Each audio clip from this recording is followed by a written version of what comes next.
അപ്പൊ ഇന്ന് നമ്മൾ ഡിസ്കസ് ചെയ്യാൻ പോകുന്നത് ട്രാൻസ്ഫർ ന്യൂസിനെ കുറിച്ചാണ്. Welcome to Mallu football. ഇപ്പൊ നിങ്ങൾ ഈ ചാനൽ സബ്സ്ക്രൈബ് ചെയ്തില്ലെങ്കിൽ നിങ്ങളെ സപ്പോർട്ട് പ്രതീക്ഷിക്കുന്നു.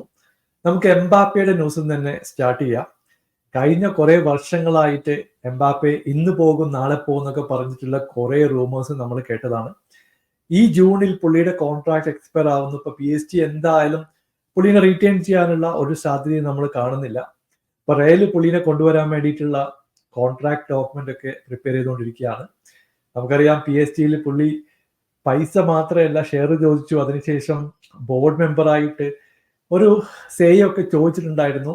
അതുപോലെ ഓപ്ഷൻസ് റെയിൽ കൊടുക്കും എന്നുള്ള കാര്യം നമുക്കറിയില്ല. എന്തായാലും ഇപ്പോ റെയില് UCL ഫൈനലിന് വേണ്ടിയിട്ട് പ്രിപ്പയർ ചെയ്യുന്നു എന്നുള്ള വാർത്തയാണ് പുറത്തേക്ക് വരുന്നത്. എനിക്ക് തോന്നുന്നു ആ ഫൈനലിന് ശേഷം യൂറോക്ക് മുമ്പ് തന്നെ പുള്ളിയുടെ അനൗൺസ്മെന്റ് റെയിൽ നടത്തും എന്നുള്ള വാർത്തകൾ ഇപ്പോൾ പുറത്തേക്ക് വരുന്നുണ്ട്. നമുക്ക് കാത്തിരുന്ന് കാണാം എന്താവുമെന്ന്. മറ്റൊരു ന്യൂസ് വരുന്നത് ലിവർപൂളിന്റെ ക്യാമ്പിൽ നിന്നാണ്. അലിസൺ സൗദി ലീഗിലേക്ക് പോകും എന്നുള്ള ഒരു ന്യൂസ് നമ്മൾ കേട്ടിട്ടുണ്ടായിരുന്നു.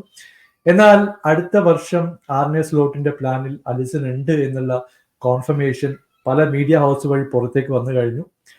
അപ്പോൾ എന്തായാലും പുള്ളി അടുത്ത സീസൺ കളിക്കുന്നതാണ് തോന്നുന്നത്. കാരണം ഇപ്പോഴത്തെ പെർഫോമൻസ് വെച്ച് നോക്കുകയാണെങ്കിൽ ഒരു 1-2 വർഷം കൂടി അലിസണിൽ ബാക്കിയുണ്ട് എന്നാണ് എൻ്റെ ഒരു പേഴ്സണൽ ഒപ്പീനിയൻ.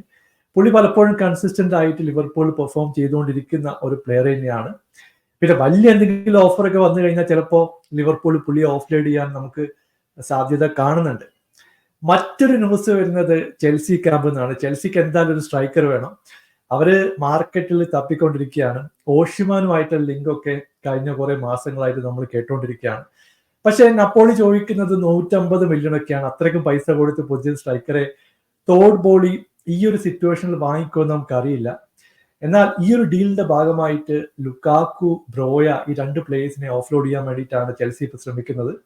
അവരില്ലാതെ ഒരു നെഗോസിയേഷനും തയ്യാറല്ല എന്നുള്ള വാർത്ത ഫാബ്രിസിയോ റൊമാനോ ഒക്കെ പുറത്തേക്ക് വിട്ടിട്ടുണ്ട്.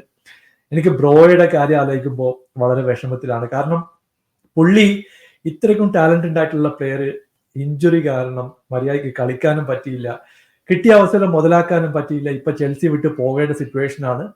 ഇതുപോലെ ഇഞ്ചുറി കവർന്നെടുത്തിട്ടുള്ള ഒരുപാട് പ്ലേയേഴ്സിന്റെ ലിസ്റ്റ് നമുക്കറിയാം.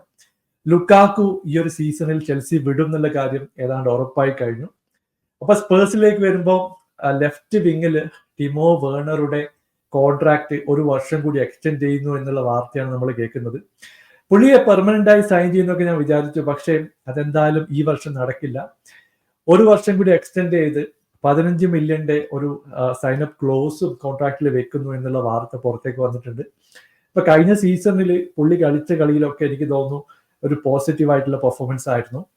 എന്തായാലും ഈ സീസണും ആൻഡ് പോസ്റ്റ്കോഗ്ലുവിന്റെ പ്ലാനിൽ ടിമോ വേർണർ ഉണ്ട് എന്നുള്ള വാർത്തയാണ് ഇപ്പൊ പുറത്തേക്ക് വരുന്നത്. അപ്പൊ കൂടുതൽ വിവരങ്ങളുമായിട്ട് അടുത്ത വീഡിയോയിൽ കാണാം. Thank you so much for watching. Bye for now.